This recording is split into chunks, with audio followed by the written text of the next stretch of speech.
প্রিয় শিক্ষার্থীরা, এই করোনা দুর্যোগকালীন তোমাদের ঘরে বসে থাকার কারণে তোমাদের প্রস্তুতির অংশ হিসেবে মাধ্যমিক উচ্চশিক্ষা অধিদপ্তরের মাননীয় ডিজি মহোদয়ের নির্দেশনা অনুযায়ী আমাদের চট্টগ্রাম কলেজের মাননীয় অধ্যক্ষ মহোদয়ের পৃষ্ঠপোষকতায় চট্টগ্রাম কলেজ বাংলা বিভাগের তত্ত্বাবধানে আমরা তোমাদের জন্য ক্ষুদ্র প্রয়াস গ্রহণ করেছি। সেই ক্ষুদ্র প্রয়াসের অংশ হচ্ছে তোমাদের বাংলা প্রথম পত্রের পাঠ। আমাদের আজকের পাঠ আমি কিংবদন্তির কথা বলছি, এই কবিতাটি। তো কবিতায় যাওয়ার আগে আমি তোমাদেরকে এই কবিতা সম্পর্কে বা কবি সম্পর্কে একটি ভূমিকামূলক অংশ আমি তোমাদের জন্য স্লাইড বা হ্যান্ড নোট আকারে তৈরি করেছি, সেটি আমি তোমাদেরকে দেখিয়ে দিতে চাই। তো আসো আমরা সেটা একবার দেখে নিই। প্রিয় শিক্ষার্থীরা, তোমরা এই ভূমিকাটি তোমাদের উচ্চতর দক্ষতামূলক বর্ণনামূলক সৃজনশীল প্রশ্নের ভূমিকা অথবা উপসংহারে প্রশ্নের চাহিদা অনুসারে তোমরা ব্যবহার করতে পারবে। আমি কিংবদন্তির কথা বলছি। বাংলাদেশের কবিদের মধ্যে কাব্যের আঙ্গিক গঠন ও শব্দ যোজনায় বিশেষ স্বাতন্ত্র্য এবং বাঙালি জাতির শিকড় অনুসন্ধানে অর্থনৈতিক রাজনৈতিক ইতিহাস সচেতনতায় স্বদেশপ্রেমের বহিঃপ্রকাশ কবি আবু জাফর ওবায়দুল্লাহর কবিসত্তার প্রধান বৈশিষ্ট্য।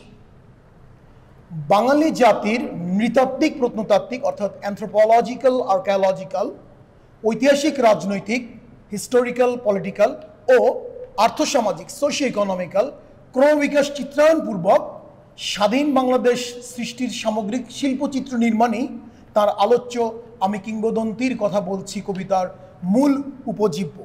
প্রিয় শিক্ষার্থীরা, যেহেতু আমাদের কবিতার শিরোনাম আমি কিংবদন্তির কথা বলছি, তো সেজন্য আমাদের কিংবদন্তি এই কনসেপ্টটাকে বা এই প্রত্যয়টাকে আমাদের সংজ্ঞায়িত করা প্রয়োজন। আমি তোমাদের জন্য একটি সংজ্ঞা তৈরি করেছি। এখানে আমি যে জিনিসগুলো লিখেছি সেটা আমি পরে তোমাদেরকে পাঠ বিশ্লেষণকালীন আমি এটার ব্যাখ্যা দিব, এটি এখন দিচ্ছি না। কিংবদন্তি এর ইংরেজি পরিভাষা হলো লেজেন্ড, ইংরেজিতে লেজেন্ড। এটা দুটো আঙ্গিকে ব্যাখ্যা করা হয়ে থাকে, স্টোরি এবং পার্সন। স্টোরির ক্ষেত্রে ডেফিনিশনটা দেওয়া হয়েছে ডিকশনারিতে এইভাবে, সোর্স হচ্ছে ক্যামব্রিজ অ্যাডভান্সড লার্নার্স ডিকশনারি।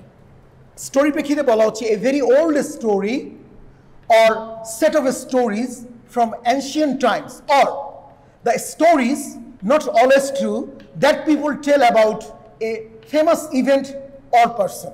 আমরা একটা উদাহরণ দিতে পারি, যেমন the poetry was based on several Bangla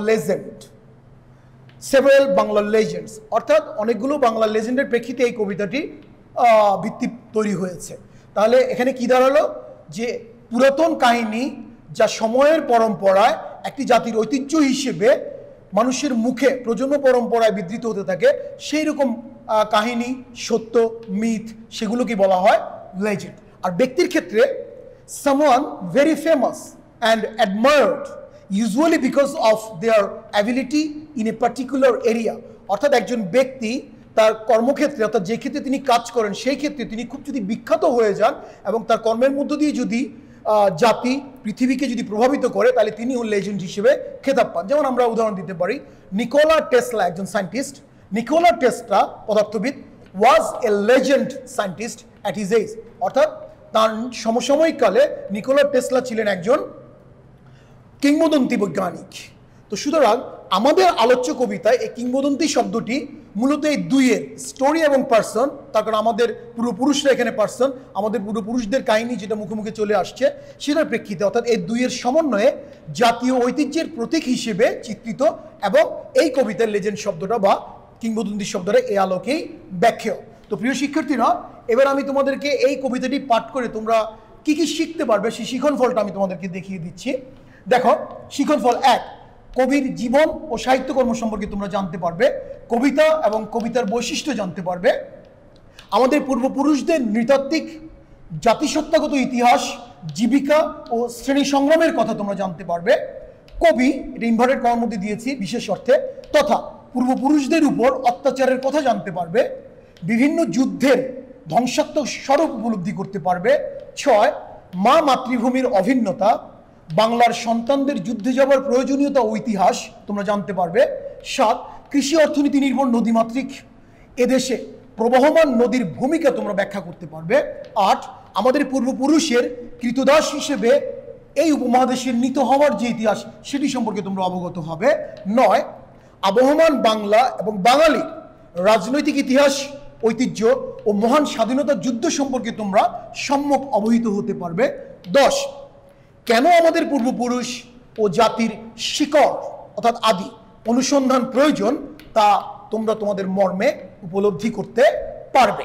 প্রিয় শিক্ষার্থীরা, এরপর আমি তোমাদের জন্য হ্যান্ডশিট বা স্লাইড আকারে তোমরা যেভাবে বিবেচনা করো এই কবিতার জ্ঞানমূলক প্রশ্নগুলো যেটা কনটেক্সট থেকে এবং টেক্সট থেকে আসবে সেগুলো তোমাদেরকে স্লাইড আকারে শো করা হবে। আমি সময় বাঁচানোর জন্য এগুলো পড়ছি না, এগুলো তোমাদেরকে স্লাইড আকারে দেখানো হবে, তোমরা দেখে নাও।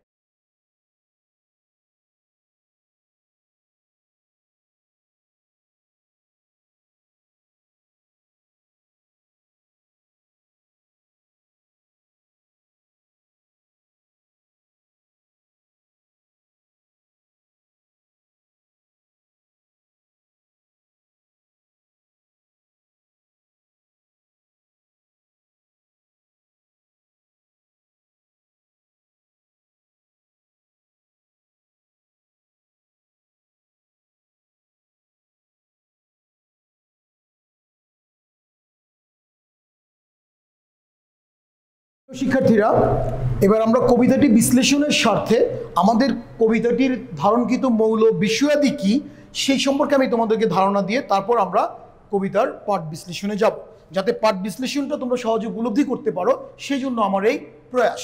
তাহলে তোমরা একটু দেখে নাও কবিতায় বিধৃত বিষয় বৈশিষ্ট্য। 1, কবিতাটিতে উচ্চারিত হয়েছে ঐতিহ্য সচেতন শিকড় সন্ধানী মানুষের সর্বাঙ্গীন মুক্তির দৃপ্ত ঘোষণা।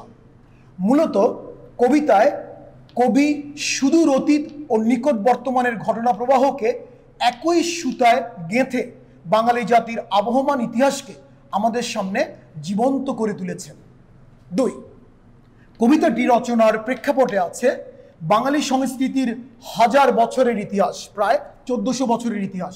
এই জাতির সংগ্রাম, বিজয় ও মানবিক উদ্ভাসনের অনিন্দ অনুষঙ্গ সমূহ, অর্থাৎ আমাদের পূর্বপুরুষরা তাদের জাতিতাত্ত্বিক বা নৃতাত্ত্বিক বিকাশের মধ্য দিয়ে কিভাবে আজকে অবধি আমাদের বাংলাদেশকে এনে পৌঁছে দিয়েছে সেই ভূমিকার কথা। 3, কবি এই কবিতায় পৌনঃপুনিকভাবে মানে বারবার মানব মুক্তির আকাঙ্ক্ষায় সোচ্চার হয়েছেন।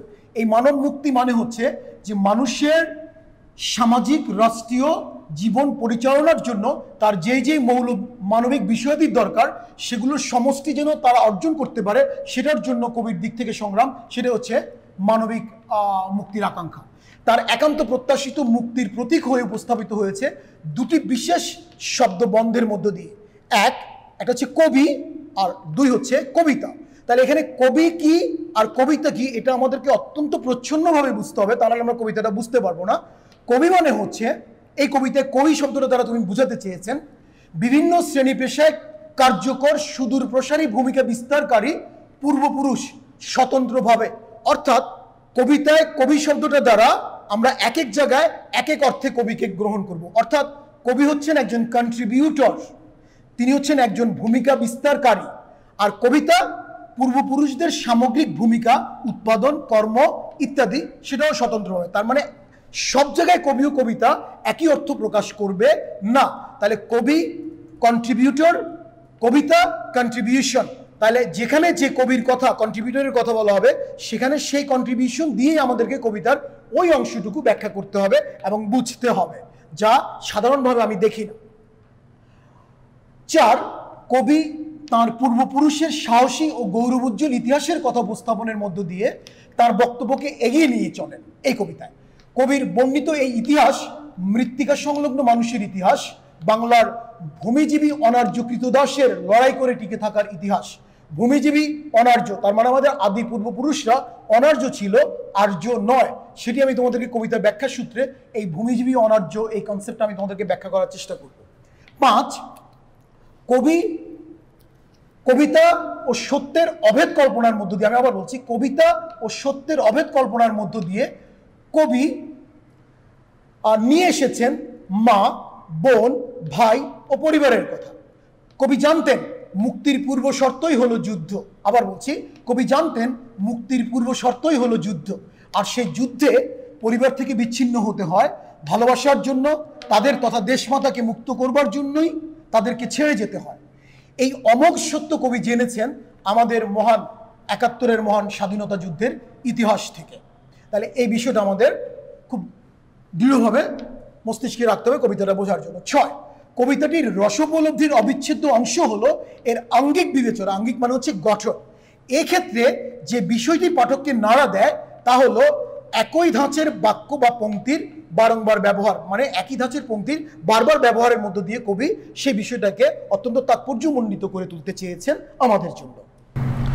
প্রিয় শিক্ষার্থীরা, এবার দেখো ৭ নম্বর, কবি একদিকে আমি কিংবদন্তির কথা বলছি, এই পংক্তিটি বারংবার প্রয়োগ করেছেন, আবার অন্যদিকে যে কবিতা শুনতে জানে না সে আমরা এখানে অমিট করে গেছি। তাহলে এই কাঠামোর পংক্তিমালার ধারাবাহিক উপস্থাপনার মধ্য দিয়ে কবিতা আর মুক্তির আবেগকে তিনি একত্রে শিল্পরূপ দিয়েছেন, এখানে কিংবদন্তি শব্দবন্ধটি হয়ে উঠেছে আমাদের জাতীয় ঐতিহ্যের প্রতীক। আমি আবার বলছি, কিংবদন্তি শব্দবন্ধটি হয়ে উঠেছে আমাদের জাতীয় ঐতিহ্যের প্রতীক। সেই হিসেবে আমরা কিংবদন্তির শব্দটাকে বুঝে নিব, ব্যাখ্যা করব। কবি এই নান্দনিক কৌশলের সঙ্গে সমন্বিত করেছেন গভীরতা সঞ্চারী চিত্রকল্প। চিত্রকল্প হচ্ছে এক ধরনের অলঙ্কার, কবিতায় বিভিন্ন ধরনের অলঙ্কার ব্যবহৃত হয়, প্রধানত শব্দালঙ্কার, অর্থালঙ্কার। এই চিত্রকল্প হচ্ছে এক ধরনের শব্দালঙ্কার। তাহলে শব্দালঙ্কারের সংজ্ঞা দেওয়ার চেষ্টা করছি। দেখো, একটি জাত বা মান কবিতার শিল্প সফল হয়ে ওঠার পূর্ব শর্ত হলো হৃদয়স্পর্শী চিত্রকল্পের যথোপযুক্ত ব্যবহার। চিত্রকল্প হলো এমন এক ধরনের শব্দ ছবি বা শব্দালঙ্কার যা কবি গড়ে তোলেন এক ইন্দ্রিয়ের কাজ অন্য ইন্দ্রিয়ের সাহায্যে করিয়ে কিংবা একাধিক ইন্দ্রিয়ের সম্মিলিত আশ্রয়ে, আর তা পাঠক হৃদয়ে সংবেদনা জাগায় ইন্দ্রিয়াতীত বোধের প্রকাশ সূত্রে। অর্থাৎ ইন্দ্রিয় বাদেও আমাদের ষষ্ঠ ইন্দ্রিয় একটা আছে, অনুভব, সেই উপলব্ধি দিয়ে প্রকাশ সূত্রেই কিন্তু অন্যান্য ইন্দ্রিয়গুলোকে তিনি আশ্রয় করে চিত্রকল্প তৈরি করেন। ৯, চিত্রকল্প নির্মাণের আরেকটি পূর্বশর্ত হলো অভিনবত্ব, অর্থাৎ একেবারে নতুনত্ব। এসব মৌল শর্ত পূরণ করেই আলোচ্য কবিতায় চিত্রকল্প সমূহ নির্মিত হয়েছে। কবি যখন বলেন কর্ষিত জমির প্রতিটি শস্যদানা কবিতা, তখন পাঠক মনে ইন্দ্রিয় থেকে ইন্দ্রিয়াতীতের দোতনাই সঞ্চারিত হয়। তার মানে কর্ষিত জমির শস্যদানাকে কবিতা হিসেবে উপলব্ধি করতে হলে তখন আমাদের চোখ, কান, জিহ্বা, ত্বক, নাক, এই 5 ইন্দ্রিয় বাইরে দিয়ে আমাদের মস্তিষ্ক চিন্তনা প্রসূত আমাদের উপলব্ধির প্রয়োজন পড়ে যে কৃষকের জন্য তার কষ্টার্জিত ফসল শস্য কী করে কবির জন্য সৃষ্ট, যেমন কবিতা তার কাছে মূল্যবান, একজন কৃষকের কাছেও কিন্তু তার সৃষ্ট ফসলের প্রত্যেকটা কণা কিন্তু ওই রকম মূল্যবান। সেটি আমাদের মস্তিষ্ক চিন্তাজাত উপলব্ধি দিয়েই আমাদেরকে উপলব্ধি করতে যায় ইন্দ্রিয়াতীত। তাহলে একান্ত ইন্দ্রিয়গ্রাহ্য একটি অনুষঙ্গ। তাহলে কিন্তু এর সঙ্গে যখন কবিতাকে অভেদ কল্পনা করা হয় তখন কেবল এক ইন্দ্রিয় দিয়ে একে অনুধাবন করা সম্ভব হয় না, যেটা আমি কিছুক্ষণ আগে বললাম। তখন অনিবার্যভাবে প্রয়োজন পড়ে ষষ্ঠ ইন্দ্রিয় অর্থাৎ অনুভব, উপলব্ধি, সাথে চিন্তা ও ব্যক্তিক কল্পনা শক্তির প্রয়োগ হলে কবির ঈপ্সিত ভাবটি স্বয়ংক্রিয়ভাবেই পাঠকের সংবেদনশীলতায় ধরা দেয়, যেটা আমি তোমাদেরকে কিছুক্ষণ আগে বুঝিয়ে দিলাম। তাহলে দেখো, তাই কবিতাটি ভালোভাবে বুঝতে হলে আমাদের ইতিহাস কালজ্ঞানের পাশাপাশি কাব্যালঙ্কার হিসেবে চিত্রকল্প শব্দালঙ্কার সম্পর্কে ধারণা গ্রহণ অপরিহার্য পূর্ব শর্ত। তো প্রিয় শিক্ষার্থীরা, এবার আমরা কবিতাটি বোঝার জন্য আমরা সামনের দিকে এগিয়ে যাব। এবার আমরা পাঠ পরিচিতি, পাঠ বিশ্লেষণের দিকে যাই। প্রিয় শিক্ষার্থীরা, কবিতাটি বোঝার জন্য আমাদের কবিতায় যেহেতু প্রায় 14 পুরুষের 1400 বছরের ইতিহাস নৃতাত্ত্বিক জাতিতাত্ত্বিক ক্রমপ্রবাহিত হয়েছে, সেজন্য কবিতাটি বোঝার জন্য আমি তোমাদেরকে একটি চার্টের মতো করে বোঝানোর চেষ্টা করছি। একটি চার্ট দিয়ে মনে করো এই যে সরল রেখা, এটি হচ্ছে আমাদের জাতিসত্ত্বা বিকাশের একটি গতিপথ। তাহলে এ যদি হয় আমাদের প্রথম পুরুষ, আমি বলছি এখানে এ হচ্ছে জাতি বা বাঙালি জাতিসত্ত্বার প্রথম প্রজন্ম, আর একেবারে লাস্টে এন, এটা হচ্ছে আমাদের জাতিসত্ত্বার বর্তমান, মনে করো লেটেস্ট জেনারেশন বা হালনাগাদ প্রজন্ম বা বর্তমান প্রজন্ম। তাহলে দেখো এই কবিতায় চেতনাটা, কাব্য চেতনাটা কিভাবে ক্রমপ্রবাহিত হয়েছে। দেখো, এ বি এর কাছে বলবে, তাহলে এর পিছনে যেহেতু কেউ নাই, তাহলে বি থেকে বলা শুরু হবে পরবর্তী প্রজন্মের কাছে। তাহলে দেখো কিভাবে কবিতাটি এগিয়েছে, বি তার এর কাছে যা শুনেছে সেটা সে সি এর কাছে বলেছে, এইভাবে তোমাকে বিবেচনা করতে হবে। তাহলে সি বি এর কাছে যা শুনেছে সেটা ডি এর কাছে বলেছে।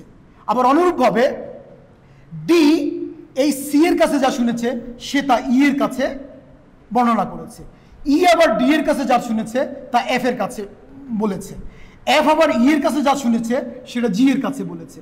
জি এফ প্রজন্মের কাছে যা শুনেছে সেটি আবার এইচ এর কাছে বলেছে। এইচ জি এর কাছে যা শুনেছে সেটা আই প্রজন্মের কাছে বলেছে। আই প্রজন্ম এইচ এর কাছে যা শুনেছে সে জে প্রজন্মের কাছে তা বলেছে। জে প্রজন্ম আই এর কাছে যা শুনেছে সে কে এর কাছে তা বলেছে। কে জে এর কাছে যা শুনেছে সে এল এর কাছে বলেছে।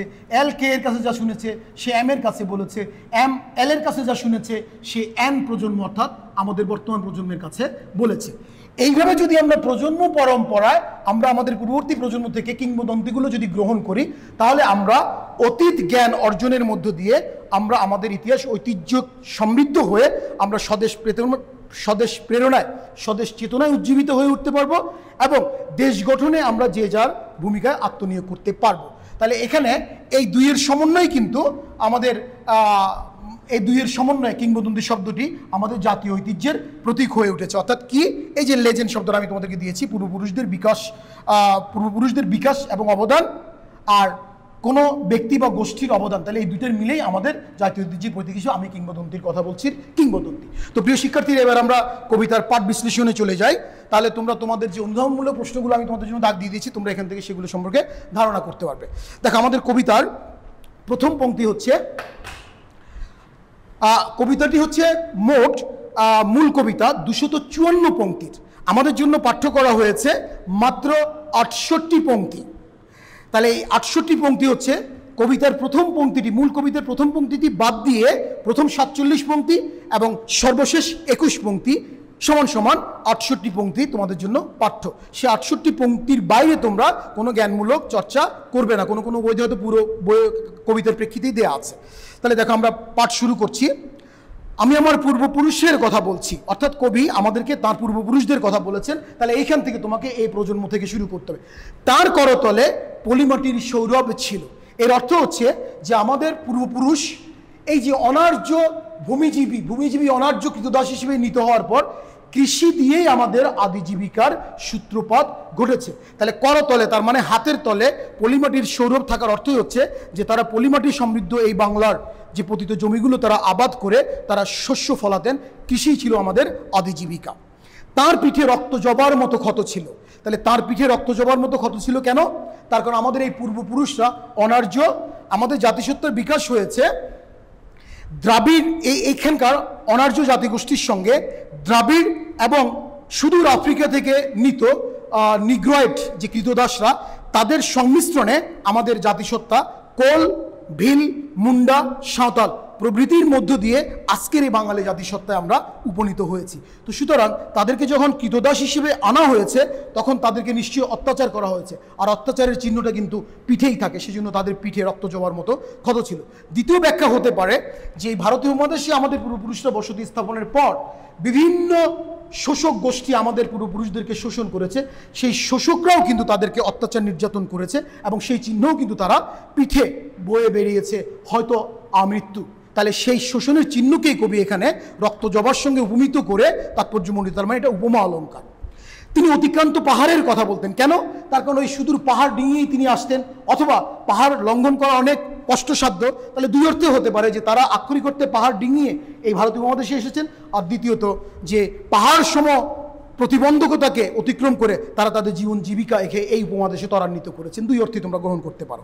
তিনি অরণ্য এবং সাপদের কথা বলতেন। তাহলে অরণ্য, তার কারণ অরণ্য পরিবেষ্টিত পাহাড় অববাহিকায় তাদের প্রথম বসবাস ছিল, পাহাড় পাড়ি দিয়ে তারা এসেছে। এবং সাপদ মানে হচ্ছে হিংস্র মাংসাশী বন্য জন্তু, তাহলে তাদের সঙ্গে লড়াই করে তাদেরকে টিকে থাকতে হয়েছে, তাদেরকে অতিক্রম করে এসেছে। তো সেই জন্য তিনি তো তার পরবর্তী প্রজন্মের কাছে সেই ইতিহাসই তো কিংবদন্তি আকারে তুলে ধরবেন, এটাই স্বাভাবিক। পতিত জমি আবাদের কথা বলতেন। তার মানে এখানে যে সমস্ত জমি পড়েছিল অকর্ষিত, সেই সকল অকর্ষিত জমি চাষাবাদের মধ্য দিয়ে তারা তাদের জীবিকাকে ত্বরান্বিত করে এবং সেটি সময়ের পরিক্রমায় নানাবিধ জীবিকায় ডালপালা মেলে আমরা আজকে বাঙালি জাতিসত্তার এই জীবিকাগুলো আমরা অর্জন করি। দ্বিতীয় স্তবকে দেখো, তিনি কবি এবং কবিতার কথা বলতেন। তাহলে এখানে কবিকে, এই কবি হচ্ছে আমাদের সেই অনার্য ভূমিজীবী কৃষক কবি। তাহলে জিহ্বায় উচ্চারিত প্রতিটি সত্য শব্দ কবিতা। তাহলে আমাদের পূর্বপুরুষরা তাদের পরবর্তী প্রজন্মকে তাদের জিহ্বায় যে কথাগুলো বলেছেন সেগুলো আমরা একেবারে সত্য, বিশুদ্ধ সত্য হিসেবেই আমরা ধারণ করব। তার কারণ কবিতার মধ্যেও কিন্তু সত্যিকার অর্থে যে শব্দগুলো চর্চিত হয় সেই চর্চিত শব্দগুলো কিন্তু বিশুদ্ধতার প্রতীক হয়ে ধরা দেয়। দুই অর্থে তোমরা ব্যাখ্যা করতে পারো। কর্ষিত জমির প্রতিটি শস্য দানা কবিতা, তার মানে আমাদের পূর্বপুরুষরা যে শস্য উৎপাদন করত সেটাকে কবি এখানে কবিতার সঙ্গে উপমিত করছেন। তাহলে এখানে কন্ট্রিবিউটর কে? কবি হিসেবে অনার্য ভূমিজীবী কৃষক। কন্ট্রিবিউশন কি? কবিতা, সেটা কি? শস্যদানা। তাহলে এই পূর্ববর্তী স্তবকের জন্য আমরা কবি ও কবিতা অর্থে এটাই বুঝবো। এবার আসো, যে কবিতা শুনতে জানে না, তার মানে আমরা লেটেস্ট জেনারেশন হিসেবে আমাদের পূর্বপুরুষদের এই যে অনার্য ভূমিজীবীদের উৎপাদনের কথা যারা জানবে না, সে ঝড়ের আর্তনাদ শুনবে। সে যে কবিতা শুনতে জানে না সে দিগন্তের অধিকার থেকে বঞ্চিত হবে। যে কবিতা শুনতে জানে না সে আজন্ম কৃতদাস থেকে যাবে। এর অর্থ হচ্ছে যে কবি আমাদেরকে আমাদের এই পূর্বপুরুষদের কাহিনী অতীত জানায় উদ্বুদ্ধ করতে চেয়েছেন। তাহলে এই বাংলাদেশের প্রেক্ষিতেই যেহেতু ঝড় একটি বিভীষিকার প্রতীক, দিগন্ত রেখা বরাবর তাকিয়ে আমাদের মানসিক খোরাক নেওয়া এটি আমাদের জন্য স্বতঃসিদ্ধ স্বাভাবিক বিষয়। তাহলে সেজন্য যারা তাদের পূর্বপুরুষদের এই ইতিহাস জানতে চাইবে না তারা স্বভাবতই কিন্তু এই অধিকারগুলো থেকে বঞ্চিত থাকবে, এমনটাই কবি আমাদেরকে বোঝাতে চাচ্ছেন। আর যে কবিতা শুনতে জানে না সে আজন্ম কৃতদাস থেকে যাবে। এর অর্থ হচ্ছে এই যে কৃতদাস হিসেবে যদি মাথা উঁচু করে না দাঁড়ায় তাহলে কৃতদাস সবসময় অবনত থাকে। তাহলে আমরা যদি পূর্বপুরুষদের ওই ইতিহাস ঐতিহ্য যদি আমরা যদি না জানি তাহলে আমরাও কিন্তু ওই রকম কৃতদাসদের মতো অবনতে থেকে যাব, অর্থাৎ কৃতদাসদের বৈশিষ্ট্য থেকে আমরা উত্তীর্ণ হতে পারবো না। তাহলে উত্তীর্ণ হওয়ার জন্যই কিন্তু আমাদের পূর্বপুরুষদের এই গৌরবময় উজ্জ্বল ইতিহাসের কথা আমাদের জানা একান্ত প্রয়োজন। এরপরের স্তবক দেখো, আমি উচ্চারিত সত্যের মতো স্বপ্নের কথা বলছি, উনুনের আগুনে আলোকিত একটি উজ্জ্বল জানালার কথা বলছি। তাহলে দেখো, উচ্চারিত সত্যের মতো তার মানে জিহ্বায় উচ্চারিত সত্যের মতো, স্বপ্নের কথা তার মানে কবি মাত্রই কিন্তু স্বপ্নবাদী, স্বপ্ন দেখেন, দেশের মঙ্গলের জন্য স্বপ্ন দেখেন। উনুনের আগুনে আলোকিত একটি উজ্জ্বল জানালা বলতে যেহেতু আমাদের ওই সময় আগুনের প্রকৃষ্ট উৎস ছিল চুলা বা উনুন, তাহলে সেজন্য আমাদের পূর্বপুরুষদের এই গৌরবোজ্জ্বল অতীত ইতিহাসকে তিনি আলোর সঙ্গে উপমিত করেছেন। তাহলে সেই আলোকে তিনি পিছনের অন্ধকারে একটা জানালা দাঁড়িয়ে তুমি যদি উনুনের চুলার আগুনের দিকে তাকাও সে আলো কিন্তু তোমার চোখে এক ধরনের ঝলকানি সৃষ্টি করবে। তাহলে সেই জন্য পূর্বপুরুষদের এই কৃতকর্মকে উনুনের আলোয় আলোকিত উজ্জ্বল জানালার সঙ্গে তিনি তুলনা করে আমাদেরকে বলছেন আমি আমার মায়ের কথা বলছি। তাহলে এই মা হচ্ছে আমাদের এই বাঙালি জাতিসত্তা বিকাশের কোনো একজন পূর্বপুরুষের ধারক একজন মা। তাহলে সেই মা আমাদেরকে কি বলতেন? তিনি বলতেন প্রবহমান নদী যে সাঁতার জানে না তাকেও ভাসিয়ে রাখে। তাহলে প্রবহমান নদী সাঁতার না জানা মানুষকে ভাসিয়ে রাখে না, তুমি লাফ দিলে কিন্তু ডুবে যাবে। তাহলে এটা দ্বারা বোঝানো হচ্ছে যে আমাদের নদীমাতৃক এই বাংলাদেশে, আবহমান বাংলাদেশে আমাদের নদীকেন্দ্রিক জীবনযাত্রা ছিল, অর্থাৎ জেলেবৃত্তি, মাঝিগিরি। তাহলে জেলেবৃত্তি ছিল নদীতে আমাদের জীবিকার প্রধান অবলম্বন।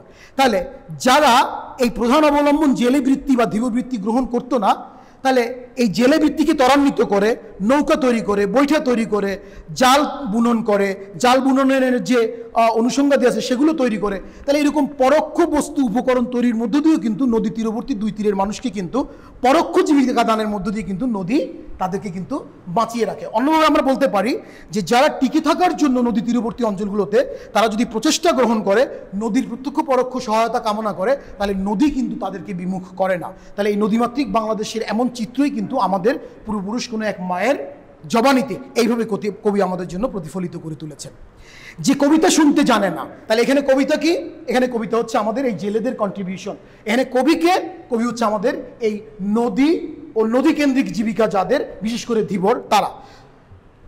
যে কবিতা শুনতে জানে না সে নদীতে ভাসতে পারে না, তার মানে নদীতে ভেসে থাকার এক ধরনের অনির্বচনীয় আনন্দ আছে। তাহলে সে আনন্দ যেহেতু বাঙালি অনুষঙ্গ, সে আনন্দ লাভে তার কোনো অধিকার নাই। যে কবিতা শুনতে জানে না সে মাছের সঙ্গে খেলা করতে পারে না। তার কারণ তোমরা জানো যে মাছের সঙ্গে খেলা করার একটা অনির্বচনীয় আনন্দ আছে, সেটিও আমাদের বাংলাদেশের অনুষঙ্গ। তাহলে সে অধিকার থেকেও তুমি বঞ্চিত হবে, কেননা তুমি তার পূর্বপুরুষদের কথা, আমাদের পূর্বপুরুষদের কথা তুমি মনে রাখতে পারছো না বা তুমি শ্রদ্ধাভরে স্মরণ করছো না। স্মরণ না করলে তুমি অধিকার হারাবে। তাহলে যে কবিতা শুনতে জানে না সে মায়ের কোলে শুয়ে গল্প শুনতে পারে না। তার মানে চাঁদনি রাতে মায়ের কোলে শুয়ে গল্প শোনার ইতিহাস আমাদের পুরাতন, তাহলে এটিও আমাদের বাঙালির সংস্কৃতির আহ্বান কালদের ঐতিহ্যের অংশ। তাহলে তুমি তোমার পূর্বপুরুষদের এই কন্ট্রিবিউশন এগুলো সম্পর্কে তুমি যদি না জানো, তাহলে সে অধিকার তুমি সংরক্ষণ করো না। কবি তাহলে এই ব্যঙ্গ বা এই বিরুদ্ধ উক্তির মধ্য দিয়ে কিন্তু প্রকৃতপক্ষে আমাদেরকে ওই চেতনার প্রতি মনোনিবেশ করার আহ্বান জানিয়েছেন। এটি হচ্ছে এখানকার মূল প্রতিপাদ্য। এরপরের স্তবক দেখো, আমি কিংবদন্তির কথা বলছি, আমি আমার পূর্বপুরুষের কথা বলছি, আমি বিচলিত স্নেহের কথা বলছি। তাহলে কবি কিংবদন্তি হিসেবে তার পূর্বপুরুষদের বিচলিত স্নেহ কেন, আমরা একটু পরে পড়লে বুঝতে পারবো। গর্ভবতী বোনের মৃত্যুর কথা বলছি, আমি আমার ভালোবাসার কথা বলছি। তাহলে গর্ভবতী বোনের মৃত্যুর দুটো কনসেপ্ট আছে। একটা হচ্ছে যে আমাদের ভারতীয় উপমহাদেশ চিকিৎসাবিদ্যায় অনেক পশ্চাৎপদ ছিল। তাহলে এই চিকিৎসাহীনতার কারণে আমাদের অনেক গর্ভবতী মা বোন, আমাদের পূর্ববর্তী প্রজন্মের, তারা সন্তান জন্মদানকালীন তারা মৃত্যুবরণ করেছে।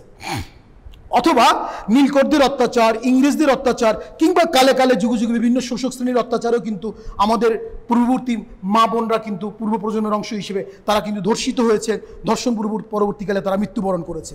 এবং স্বাধীনতা যুদ্ধের সময় এটি তো একেবারে একটি সাধারণ ঘটনা যে প্রায় 2.5 লক্ষ মা বোনের সম্ভ্রমের বিনিময়ে আমরা আমাদের মহান স্বাধীনতা অর্জন করেছি। তো সুতরাং তাহলে সেজন্য এই গর্ভবতী বোনের প্রসঙ্গটা এইভাবেই তোমরা ব্যাখ্যা করবে। তাহলে আমি আমার ভালোবাসার কথা বলছি। তাহলে ভালোবাসাটা কি? এই পূর্ববর্তী প্রজন্মের যে এই মা বোন তাদের প্রতি ভালোবাসা। তাহলে আরেকটা ভালোবাসা কার প্রতি? মায়ের প্রতি। তাহলে এখানে মা ডাইমেনশনাল, অর্থাৎ দ্বিমাত্রিক।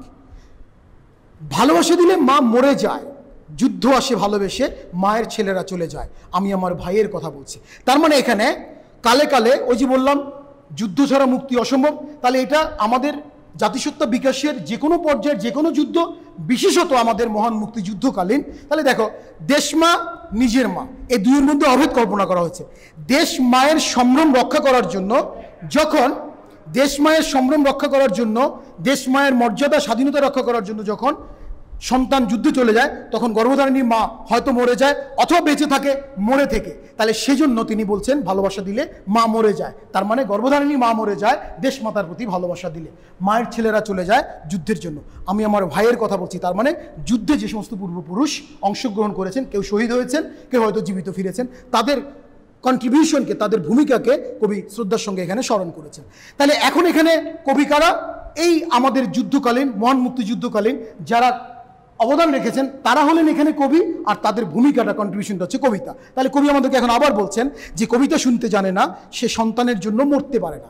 তার মানে সন্তানের জন্য মরতে পারে না, এর অর্থ হলো যে আমরা সন্তানের জন্য অনেক কারিগরি টাকা পয়সা ইত্যাদি রেখে যাই, কিন্তু আমরা যদি সন্তানের জন্য একটি বাসযোগ্য পৃথিবী যদি রেখে না যাই, একটা দেশ যদি আমাদের দেশের প্রতি যদি অ্যাগ্রেশন চালায়, সেটা অর্থনৈতিক হোক, সেটা সামরিক হোক, তাহলে আমরা টাকা রেখে যাব নাকি যুদ্ধে যে দেশকে মুক্ত করে সন্তানের জন্য একটি নিরাপদ ভূমি রেখে যাব?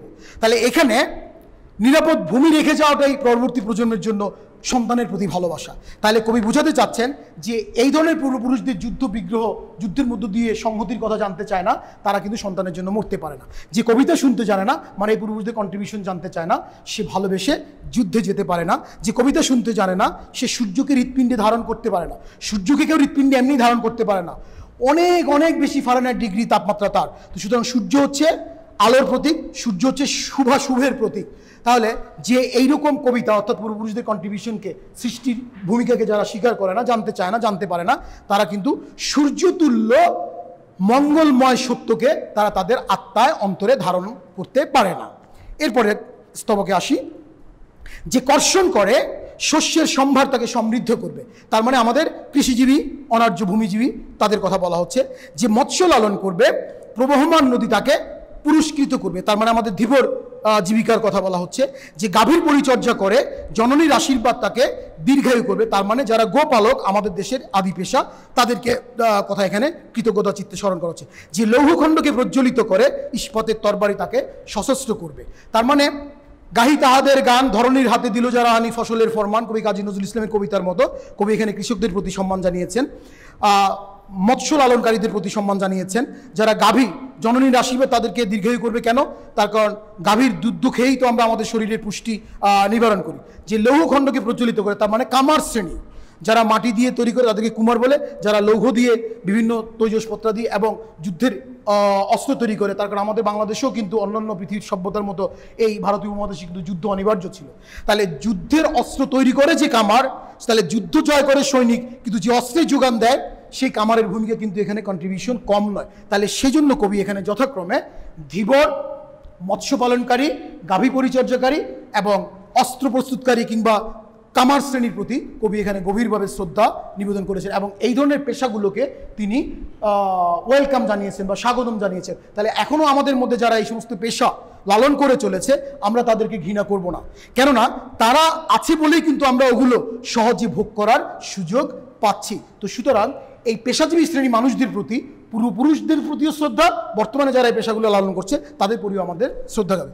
দীর্ঘদেহ পুত্রগণ, এই দীর্ঘদেহ পুত্রগণ একটু ব্যঙ্গ করে মনে হয় বলা হচ্ছে যে তার কারণ আমরা মনে হয় যেন ইতিহাস শুনতে শুনতে অনেক লম্বা হয়ে গেছি, কিন্তু আমরা কানে আমলে নেই। আমি তোমাদের বলছি, তার মানে কবি প্রজন্ম পরম্পরায় মনে করো যে একদম হালনাগাদ সর্বশেষ প্রজন্মকেই বলছে। আমি আমার মায়ের কথা বলছি, বোনের মৃত্যুর কথা বলছি, ভাইয়ের যুদ্ধের কথা বলছি, আমি আমার ভালোবাসার কথা বলছি। তার মানে এই যে যারা আমাদেরকে জীবিকা দিল, আমাদেরকে মুক্তিযুদ্ধের মাধ্যমে বাংলাদেশ দিল, তাদের কথা বলছে এবং সেই পূর্বপুরুষদের প্রতি কিন্তু গভীর ভালোবাসা আছে।